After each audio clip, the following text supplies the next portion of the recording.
नमस्कार, मैं हूं रत्ना और आप देख रहे हैं सी न्यूज़ भारत। रुक करते इस खबर की ओर। गुजरात के अहमदाबाद जिले के बावला क्षेत्र में किसान आंदोलन से जुड़े नेता शैलेश मेर पर कथित जानलेवा हमले के बाद इलाके में तनाव का माहौल बन गया है। घटना के बाद बड़ी संख्या में किसान अस्पताल और पुलिस स्टेशन के बाहर इकट्ठा हो गए और आरोपियों की जल्द गिरफ्तारी की मांग की। जानकारी के अनुसार किसान आंदोलन से लौट रहे शैलेश मेर को कथित तौर पर 2 अज्ञात लोगों ने कार में बैठाया। आरोप है कि उन्हें नलसरोवर रोड की ओर ले जाकर धारदार हथियार से हमला किया गया। घायल शैलेश मेर ने बताया कि पिछले कुछ दिनों से उन्हें एक अज्ञात नंबर से लगातार कॉल आ रहे थे और मिलने के लिए दबाव बनाया जा रहा था। शैलेश मेर के मुताबिक बातचीत के बहाने उन्हें कार में ले जाया गया और जिसके बाद उन पर हमला किया गया। उन्होंने दावा किया कि हमलावरों से संघर्ष करते हुए वो मौके से निकलने में सफल रहे। इस हमले में उनके हाथ में गंभीर चोटें आई हैं और कई टाके लगाए गए हैं। फिलहाल उनका एक निजी अस्पताल में उपचार चल रहा है। घटना के बाद किसानों में नाराजगी देखी जा रही है। किसान प्रतिनिधि पिंटू कोहली के नेतृत्व में पुलिस स्टेशन के बाहर प्रदर्शन शुरू किया गया है। प्रदर्शनकारियों का कहना है कि जब तक मामले में कथित मुख्य आरोपियों की गिरफ्तारी नहीं होती तब तक आंदोलन जारी रहेगा। मामले की गंभीरता को देखते हुए पुलिस प्रशासन ने क्षेत्र में सुरक्षा बढ़ा दी है। पुलिस अधिकारियों के साथ स्थानीय जांच एजेंसियां मामले की जांच में जुटी हैं। पुलिस का कहना है कि सभी पहलुओं की जांच की जा रही है और उपलब्ध साक्ष्यों के आधार पर आगे की कार्रवाई की जाएगी। फिलहाल क्षेत्र में स्थिति नियंत्रण में बताई जा रही है। हालांकि पुलिस सतर्क बनी हुई है।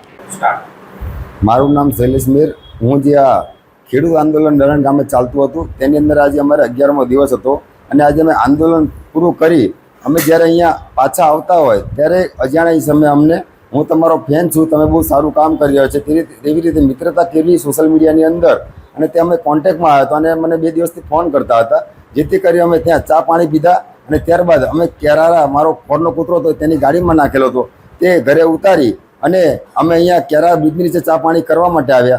त्यारबाद તેને ગાડીમાં કે આગળ જઈને ચા પીવીએ અને તેમ કરી એને ગાડીમાં બેસાડ્યો અને તેનું મારું અપહરણ કર્યું જેથી કરી મને શંકા જતા કે મારું અપહરણ થઈ રહ્યું જેથી કરી બંને બતાબતી આવી ગયા અને તેને પછી મને છરી મારી છતાં પણ મેં એનું સ્ટેરિંગ પકડી પાડ્યું જે મેં ઘણી કોશિશ કરી એને છોડવા માટે પણ મેં છોડ્યું નહીં જેથી કરી ગાડી રોડની સાઈડમાં ઊભી રખાઈ દીધી અને ત્યારબાદ બાજુમાંથી એક રિક્ષા જતી હતી રિક્ષા જવાને અમે બૂમો પાડી જેથી કરી એ રિક્ષાવાળાએ આગળ ગાડી કરી તેથી કરી હું દરવાજો ખોલી નાખ્યો મેં અને મેં તેનો જે પાછળનું કેરિયર આવે તે મેં પકડી પાડ્યું જેથી કરી ત્યાંથી હું છટકી શક્યો।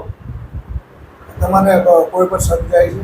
આ ચોક્કસ કેમ નહીં, કારણ કે જે 10 દિવસથી અમે આંદોલન કરી રહ્યા હતા અને સતત અમારી મહિલાઓ જે હતી એ ભાજપની વિરુદ્ધમાં અને કનુભાઈ પટેલ, અમિત શાહ અને નરેન્દ્ર મોદીની વિરુદ્ધમાં અમારું આંદોલન ચાલતું હતું એટલે અમને ક્યાંક ને ક્યાંક કાલે પણ અમારી થોડી ખેંચતાણ થઈ હતી જેની અંદર કનુભાઈ પટેલ કાલે મળવા માટે આવ્યા હતા અને ખેંગારભાઈ સોલંકીએ પણ મારું અપમાન કર્યું હતું જેથી કરી બંનેની ઉપર અમને ફૂલે ફૂલ શંકા જઈ રહી છે।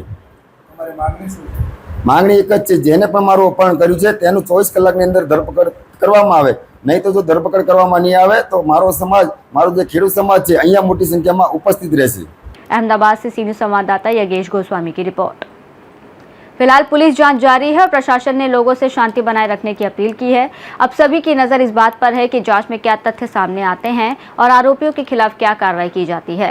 रिपोर्ट में इतना ही। देश और दुनिया की तमाम बड़ी खबरों के लिए देखते रहिए सी न्यूज़ भारत।